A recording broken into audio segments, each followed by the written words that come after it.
It's the boy, Bubba Lutz, coming through. Hella clutch, flawless, can't be touched. It's your boy, Bubba Lutz. Yeah, I need that hot take. I need the truth and everything that is not fake. So tell me who's... Welcome back, Bubba Bunch, to another edition of the Bubba Lutz Sports Podcast. It is episode 262, and we are here today to talk about the Arizona Cardinals versus Dallas Cowboys preview of the Week 17 matchup. And I'm really excited for this football game. So many ways that this can go down. Based on the previous last few matchups between these two teams, it's been one hell of a game, and I expect nothing less from this one. But there is that small chance that one of these teams can blow out the other. It's crazy how many different ways, the variety of ways that this game can go down. And I can't really specify on which one I'm confident in or which one I believe in the most. So there are a lot of aspects to this game that I'm very curious about, very intrigued about, and I really can't decide on where this game is going to go. So before we get into the keys of this game and the things to watch out for in this game, let's talk about the injury report, because surprisingly, this might be one of the healthiest we've ever seen the Dallas Cowboys. I mean, not just this season, but in a very, very long time. It's like, think about this entirety of 2021 season. Not even going into week 1 of the NFL season against Tampa did we see a Cowboys team very healthy or everyone's ready to go. We still had guys like Zach Martin out. Even after that game, we had DeMarcus Lawrence out. There were plenty of COVID list issues, injury report issues that went down with the Dallas Cowboys. And ever since then, there's been stints to where you don't have a lot of those elite, talented guys on the roster. They're on the injury report list or on the COVID list. We're talking guys like Amari Cooper, CeeDee Lamb, DeMarcus Lawrence, Randy Gregory, all that. But now here we are. And really the only thing that the Cowboys have to show for on this injury report list as of just a few days ago is limited participants like DeMarcus Lawrence, Malik Turner. Tyron Smith is probably the big name to come out of that. But as of today, Friday, this game's going to happen on Sunday afternoon. Tyron Smith looks ready to go. He's been taking most of the snaps at left tackle. And I'm actually surprised at how well this left tackle position has played over the last couple of weeks, despite the loss of Tyron Smith. And I'm talking about guys like Terrence Steele, who played very well against Washington, and also Ty Nsekhe, who got some snaps on Sunday. But these guys have done their job, and we're finally going to get to see this offensive line. And I feel like we've been saying this all year long. We finally get to see this offensive line with the best 5 guys out there. The Connor McGovern experiment did not work, and I was wrong about that. I was very wrong about that. So Connor Williams gets back into the lineup a few weeks ago, and the running attack feels a lot better. The protection feels better, and we're doing this without the penalties that occurred earlier in the year with Connor Williams. All these holding calls, all these dire penalties that limit drives or kill drives because of Connor Williams, they haven't been happening these last few weeks, and they've been playing better at that position. And it was never a case of Connor Williams playing bad. I did think at times he did get outpowered, and I feel like that's still going to be the case going forward against some of the bigger guys in the NFL, like Aaron Donald, like Vita Vea. But Connor Williams, if he can limit those penalties, he's way better than Connor McGovern, as the stats show. But I applaud the Cowboys for trying it, right? We applaud a team for at least trying. And good for Mike McCarthy and the staff to be like, hey, let's give Connor McGovern a shot. It didn't work out. Let's put him back to where he worked mostly, which was in that fullback position. And they've been utilizing that these last few weeks very, very well, especially against Washington, where they threw him out there for a lot of plays, and it worked almost every single time. But now we have all those 5 guys out there. We got Tyron Smith that's most likely going to play on Sunday. You have Connor Williams. You have Tyler Biadasz, who has been playing better as of late. Zach Martin, of course, and Lyle Collins, who is now taking back his spot at right tackle. And we have Tony Pollard with that ankle injury. We have Ezekiel Elliott with a knee injury. feeling and looking a lot better previously to the last few weeks. They've shown a lot of speed, a lot of agility and burst, and this running game looks a lot better. And we can say the same thing about Dak Prescott. Having that weird, just unlike Dak Prescott-esque season or few games to where you felt like the ankle/calf injury was affecting him mentally. But I felt like it was the miscommunication with a lot of guys around him. But as of Sunday against Washington, scoring 56 points, let's say 40 of those were because of Dak Prescott in that offense. It looks like they're back on track. We'll see if they can do it against a better Cardinals defense. But as far as injuries go, that's the only thing we really have to report is Tyron Smith, Malik Turner, guys like that, and Ezekiel Elliott, Tony Pollard, who are still dealing with those lingering issues on their lower body. But for the Arizona Cardinals, this is not the case because they do have a lot of those guys that did not participate earlier in the week, and we still need a lot more confirmation as to what's going to happen with guys like Budda Baker, James Conner. That's the big name to really look out for because James Conner looks revitalized in this Cardinals offense. Rodney Hudson, Rondale Moore, very useful guys in this offense that could make a difference. And they need it. They desperately need it with how they've been playing as of late on a losing streak. And Kyler Murray needs all the protection, all the weapons that he can get because of D-Hop being out for the rest of the regular season. He will be there for the postseason, but we're just trying to get to a better seed if you're the Cardinals so you don't have to play the Rams a third time in the season and you don't play a competitive 5th seed, or if you are the 5th seed, the 4th seed. So in this game, I said this in the previous episode with Kevin, my just dream matchup to watch for in this game is Micah Parsons versus Kyla Murray. And whether or not Dan Quinn will utilize Micah Parsons as a spy or as a pass rusher. Are we going to see Parsons rush Kyler Murray because he has the speed, the strength, all the tangibles that you could ask for in a pass rusher against a super agile, super speedy Kyler Murray at quarterback? Or are you going to spy him to make sure that he stays in the pocket and make these corners like Anthony Brown, Trevon Diggs, who've been playing really great, been super locked down these last few weeks, and make them try to force things down the field? Because Kyler Murray's not the type of guy to force things down the field. With D-Hop, A.J. Green, Rondale Moore, Christian Kirk, you have everything at your disposal. And plus you got guys like Chase Edmonds and James Conner in the backfield. So everything's open. Everything is pretty much spread out to where someone's going to be open, or you don't have to make that really tight throw. Kyler Murray doesn't have that luxury anymore with D-Hop being out, with Rondale Moore being banged up with his ankle injury, with James Conner possibly not playing in this game. Things are going to change for this offense and Cliff Kingsbury without these guys on the field. And plus, with the lack of protection as of late for Kyler Murray in that offensive line against a really good pass rush that now has D-Law, Randy Gregory, and Micah Parsons all around that offensive line, I'm really interested to see how much pressure the Cowboys get on Kyler Murray and whether or not they're going to contain him in the pocket or they're just going to let him roam free and QB spy with Micah Parsons, let him roam free like the lion that he is, and see if he can make some plays. I'm really intrigued by this matchup because the Arizona Cardinals have a little bit of the Cowboys' number when it comes to these matchups. The last few years, they've been playing on Monday night. Last year, they beat the brakes off the Cowboys, but that was a different football team.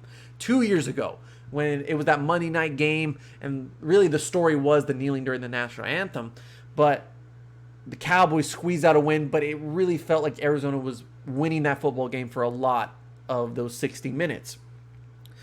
And going into this matchup, we have the Cowboys winning, 4 in a row, trying to push into the playoffs and get back to that early season form, winning all those games. And the Cardinals trying to get back on track with that losing streak and do the same thing. They were so good at the beginning part of the season, and it was a lot to do with Kyler Murray and also how dominant that defense was with Vance Joseph in his second year. Boy, oh boy, this defense was making strides at being one of the best in the NFL. And statistically, these are two of the best defenses in all of football. But have they been playing like it as of late? I think the Cowboys have defensively, and that's been one of the key victory components. But the Cardinals, not as much. They still have a lot of talent on that defensive side, and it has to do a lot with their cornerbacks, that secondary, who can do the same things that a lot of these other teams have succeeded at, which is not create separation between them and the wide receivers for the Cowboys. Amari Cooper, Michael Gallup, CeeDee Lamb, they've been struggling as of late or all season long, really, to create separation between the secondary guys. And that's been forcing Dak Prescott to make some mistakes, make some bad throws, and not have the success on offense that they've been accustomed to at the early part of the season. However, Amari Cooper has come out and said, and we can all agree with this, is that we've never really seen all three of these guys or all of this wide receiver room play healthy and be on the field at the same time. You got to include Cedric Wilson in that. You got to include Malik Turner in that. And Michael Gallup, who's been out for a lot of that year because of the ankle injury, or the calf injury, excuse me. And then CeeDee Lamb with the concussion, Amari Cooper with COVID. These guys haven't been able to be on the field all year long together. This feels like the first game that they're really going to be able to do so. So, for me, in this game, we're past the point now, and I've said this before, we're past the point of the Cowboys winning games. It's not a matter of them winning games and if they can win a game. It's a matter of how they win games. In this football game, they are the more talented team. By far, they are deeper. They are more top-heavy. They are better in almost every aspect than the Arizona Cardinals are. I think they have a better running attack. They have a better passing game as far as balance goes. A better offensive line. Better receivers because they just have more depth at that position. Their defense is a better turnover machine. I say all this, but looking at the stats, you're looking at points per game, total yards per game offensively, defense-wise, turnover margin. The Cowboys are better, but slightly better in statistics. So this is a pretty favorable matchup if you're a football fan in general, because it's a very good balanced matchup between the two teams that are going to be playoff contenders. They got to be playoff contenders. The last time that we saw this type of matchup for the Dallas Cowboys was earlier in the year, mid-year, against the Kansas City Chiefs. That was going into that game, for me, the first game all year long where, this is where the Cowboys can say they are contenders, they are legit, and we are here to win a Super Bowl. We're not here to just win games and be a higher seed and win the division. No, we're here to win championships. If you can do the same things you've done all year long against Kansas City, high-octane offense, great defense that can turn the ball over against a Kansas City Chiefs team that's been struggling all year long at turning the ball over, at scoring a lot of points, and controlling time of possession and taking care of the ball, and not giving up a lot on defense. And it felt like they weren't ready for the moment. That offense was nowhere near ready to be in a hostile environment, to be on the road at Arrowhead Stadium and make a statement to say we are legit no matter where we play. Good for the Cowboys is that they're playing at home this week, and they are a far superior home team than they are road team. But guess what? The Cardinals are a much superior road team than they are as a home team. So you're getting the best of both worlds here. The Cowboys are dominant at home. They put up so many numbers, so many points on at AT&T Stadium that it's ridiculous to say that they that they desperately need to play home games in the playoffs. If they can play home games at AT&T Stadium during the postseason, that is a terrible thing to do if you're the opposing team. You do not want to be Washington. You do not want to be Atlanta. You don't want to be Philadelphia, because guess what? You played there earlier this year, and you got routed every single time. Arizona just loves playing on the road. Don't know why. But you could make the argument that this is not a road game for Kyler Murray. This man is undefeated at AT&T Stadium. He's 7-0. That goes back to when he played at Allen High School and all those state championships that he won. At Oklahoma, where he played a lot of those bowl games and very, very high-ranked matchups against some of the best in the nation with Oklahoma. And then with Arizona as well, he's got a few wins at AT&T Stadium. So this man loves playing at home, where he's from, really, in the DFW area. Now, how does that fare against the Cowboys of this year? I don't know. I think it all comes down to Kyler Murray in this football game. I truly believe it does. Because if he struggles to take care of the football, then you're falling into the same trap that these other teams have fallen into as far as the defense, getting this turnovers, dominating the game, and giving this offense more time of possession and more drives in general. This is where I have a deep feeling in my heart that Micah Parsons is going to have the game of his season so far. I think with just, a sack and a half away from tying the record for most rookie sacks or sacks in a rookie season, 2 away from breaking that record. It shocked me all year long. Oh, by the way, I had the podcast logo up there on my TV. I got it to work, and I just realized that it stopped doing it. Give me a second to fix it. There we go. We fixed it. I think it looks awesome. It truly does look awesome, and I'm going to decorate some more, but that's really fun to me. Anyways, what was I talking about? For Micah Parsons, he shocked me all year long with how athletic, how impressive he looks, how strong. Just everything about Micah Parsons has been wow, right? We can all agree on that. This could be the game to where he solidifies that he is not only the Defensive Rookie of the Year, but he is also the Defensive Player of the Year. I think he's already won the award. I am not on this bandwagon or on this belief that TJ Watt should win the award. I think TJ Watt is a phenomenal defensive end and a great defensive player. The man missed a lot of games due to injury. Why should we reward that for missing more games when Micah Parsons, Myles Garrett, guys like that have played all year long, and they have put up those big numbers consistently throughout 17, 18 weeks of football? But TJ Watt gets the award for being out, 3 or 4 weeks? He's been battling through injuries. How is that fair? It's impressive for him to still put up numbers like that, even despite the injuries. But I think that Micah Parsons has deserved the award better. But if you want to make that strong case of saying, oh, you don't believe that I am the Defensive Player of the Year? Well, I'm still hungry. I'm coming for Kyler Murray. A guy that no one's been really able to figure out as far as him rolling out, getting out of the pocket, stopping him, containing him in the pocket. There hasn't been much example of that. What if Micah Parsons sets the example and sets the tone of how you can stop Kyler Murray? So with an incredible performance out of Micah Parsons that I do believe will happen, I think he'll win himself the award for Defensive Player of the Year this game. Kyler's been struggling at controlling or keeping possession, and he hasn't had the same playmaking ability he's had earlier in the year, and he has not as many receivers or has not as many weapons to choose from anymore. And if they can stop Kyler Murray from running around and making plays like that, I think it'll be easier for this defensive front to stop the running game. We got to give more credit and more appreciation to what Osa Odigizua and Neville Gallimore are doing up front. In the middle, that has always been an issue for the Dallas Cowboys. These last few weeks, the statistics speak for themselves. The numbers speak for themselves. That ever since Neville Gallimore has gone back into the starting lineup after his injury earlier in the year, this defense has been way better at stopping the run.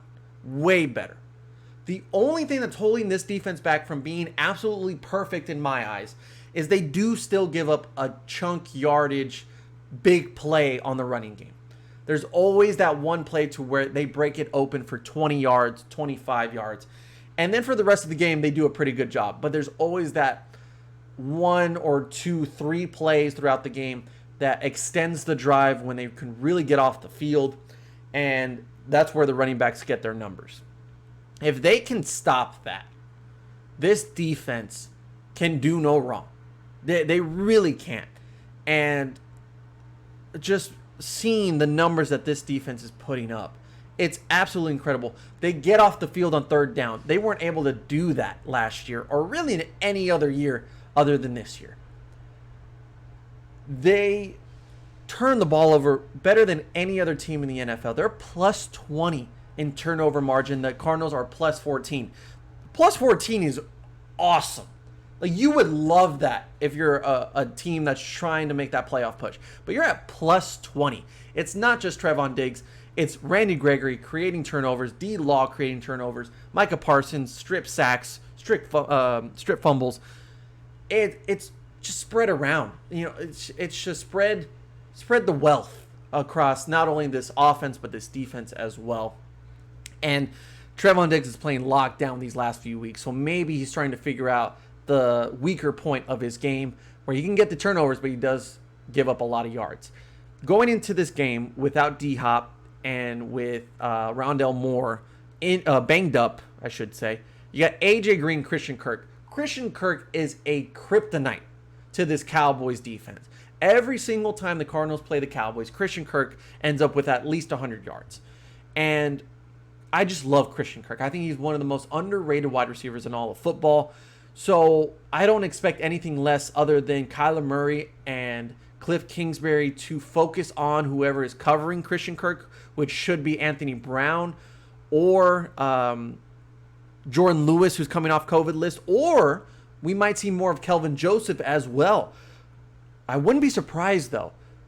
I think A.J. Green's going to be locked up with Trevon Diggs just because he is lengthier, he's taller, and he's harder to cover. But depending on how that early part of the game goes with Christian Kirk maybe getting a little bit more touch, a little bit more focus as far as Kyler Murray goes, getting him the ball, then you'll switch up Trevon Diggs onto Christian Kirk because for me, I think the more dangerous matchup for the Cowboys defense is Christian Kirk because he has been smoking them these last few years. And then if you can take care of Kyler Murray in that passing game, I think it'll make it easier to stop the running game because of Osa and Neville Gallimore up front. I think if you can do that, Micah Parsons can read the play super fast and can get it done to get to the ball, get to the runner, and stop the running game. When we're talking about the opposite side, though, with Dallas's offense and the Arizona Cardinals defense, this is a lot of pressure on Dak Prescott. I will say that because he's had it easier as of late playing the Giants, playing the Washington football team. You didn't have to play some pretty good defenses that will make you work for every yard that you throw for or make you think about every throw that you're going to make.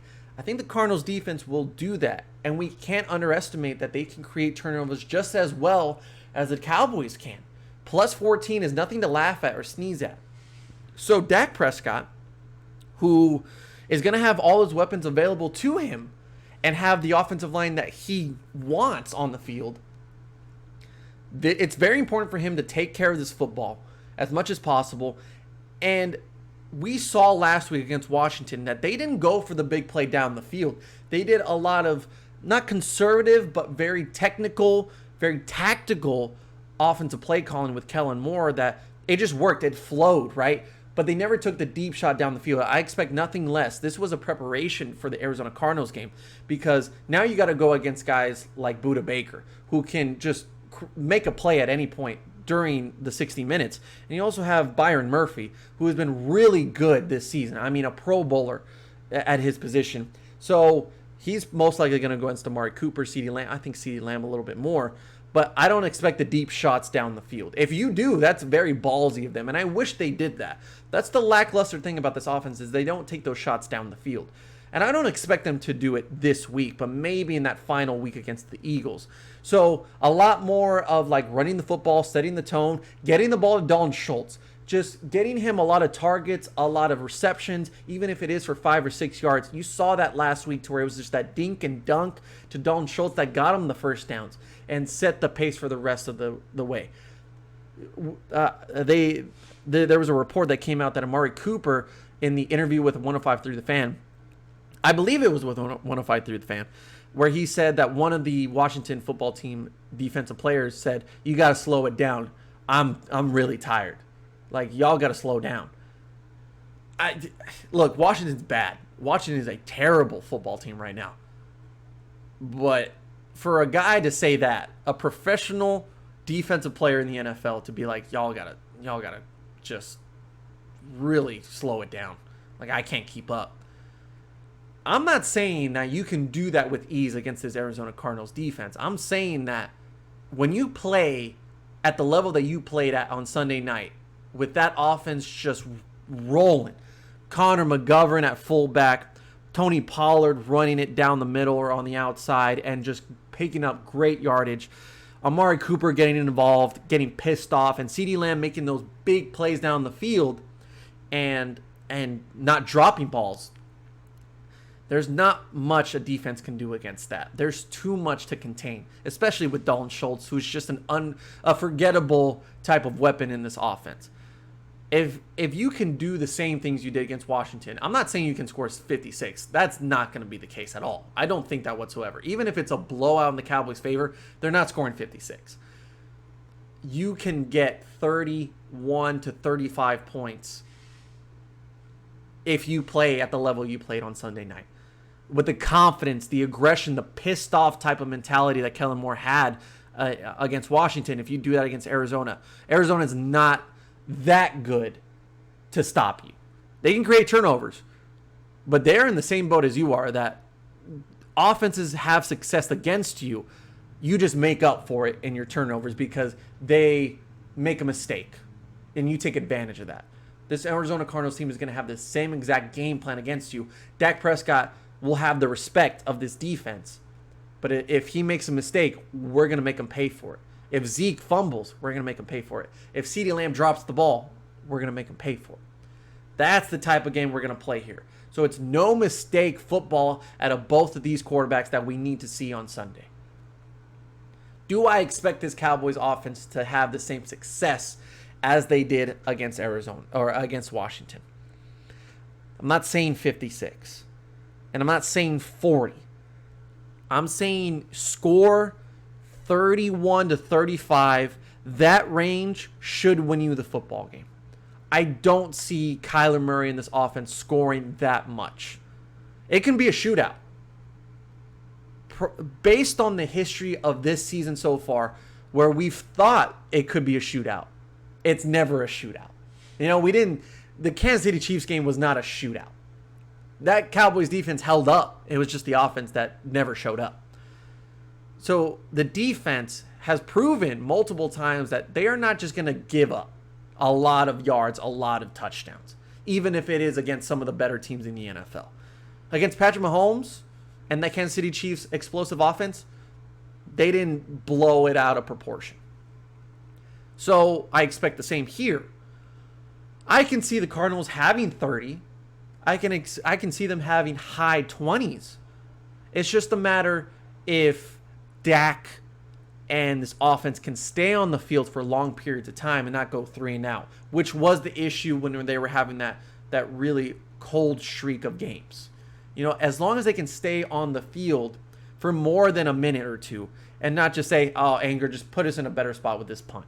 No, you got to drive the ball down the field. You might have to settle for some field goals. I will say that, because I guess the red zone efficiency hasn't been great for the Cowboys overall, but at home they're much better in the red zone. So you got to execute in the red zone, but I do see the Cowboys settling for some field goals in this game. So overall, I'm very excited to see what this Cowboys team does in general, because if I had to put my money on it, I expect them to play at a very high level on both sides and in the special teams as well. But do I expect them to get 56 points, all these turnovers, and special teams touchdowns? No, I don't expect that at all. I think this is a gritty game that they have to fight for, because Arizona is wanting to get back on track, and they're pissed off like you were a few weeks ago. It's just a matter of we're back at that point to where you can make a statement here. And are you ready for the big moment? Because the two games, really, going into the season and even after all those wins at the beginning part of the season, the two games that stood out in the schedule was Kansas City and Arizona. Arizona, yeah, has been struggling, but they are still a playoff team that you may see later in the year. Kansas City is a playoff team that you might see at the end of the year. And in that one of two chances that you have to say, we are legit, we are ready to get over the hump, to prove to everybody that we are legit this year, you failed. This is your second opportunity, it's your second chance. Everybody deserves second chances. I don't care how much the Cardinals have been struggling as of late. The Chiefs were struggling going into that Cowboys game. They were barely winning games against the Giants. They were barely winning games against some of these other teams around the NFL. They did not look good. And yes, the Cardinals have won a lot of games, and they've won games in the past month. But they have also lost a few games, and they didn't look themselves going into the Cowboys game. Chiefs didn't either. But the Chiefs came out and played. They said, don't worry, we may not score 60. We may not play to the highest level we can. But in the games to where everybody has eyes on us, we have been in the situation before. The pressure does not get to us. I think the Cardinals have that same mentality going to this game, is that we've had the eyes on us all year long. And now people are looking at us like, are they legit? Are they even good? All right, this is our chance to do it on the road. Kyler's owned this stadium. And we've had success against the Cowboys these past few years. What's any different? We don't have to travel that far. Arizona will travel. Arizona loves AT&T Stadium. Kyler Murray loves AT&T Stadium. Cliff feels comfortable because he's played games at AT&T Stadium as well at his time with Texas Tech. So it's not going to feel uncomfortable.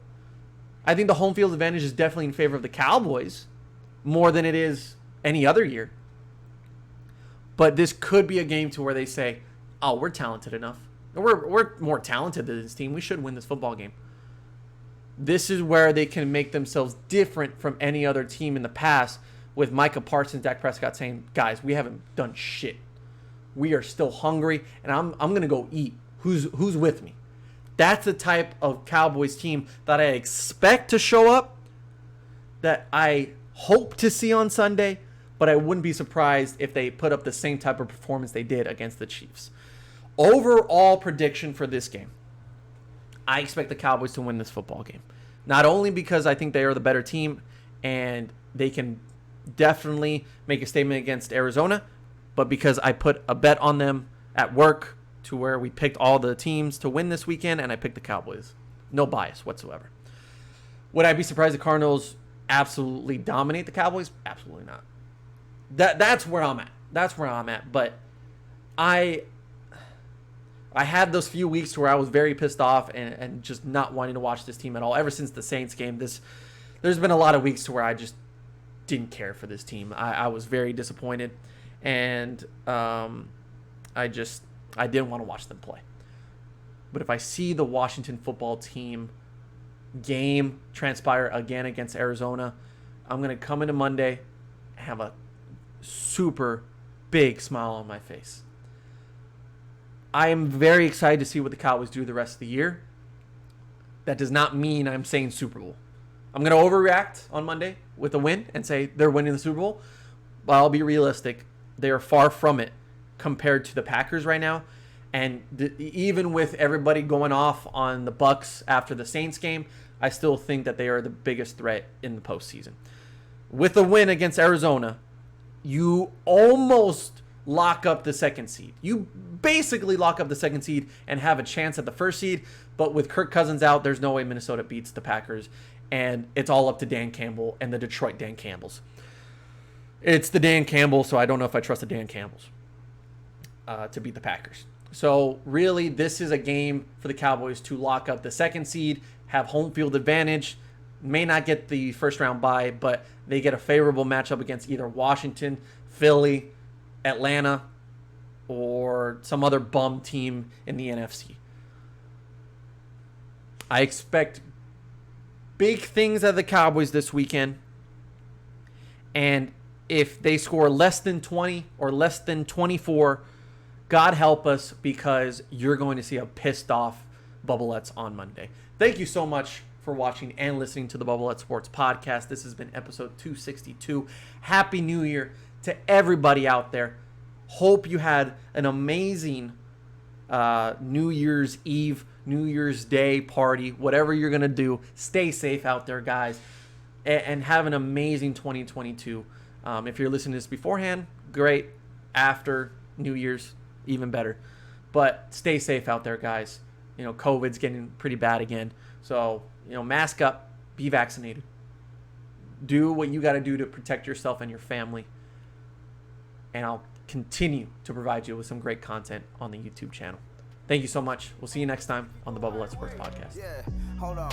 Tell me who's your top 5 quarterbacks right now, dead or alive, huh? And how much do you care about a ring if the best player got carried by the team? Now, would you lose?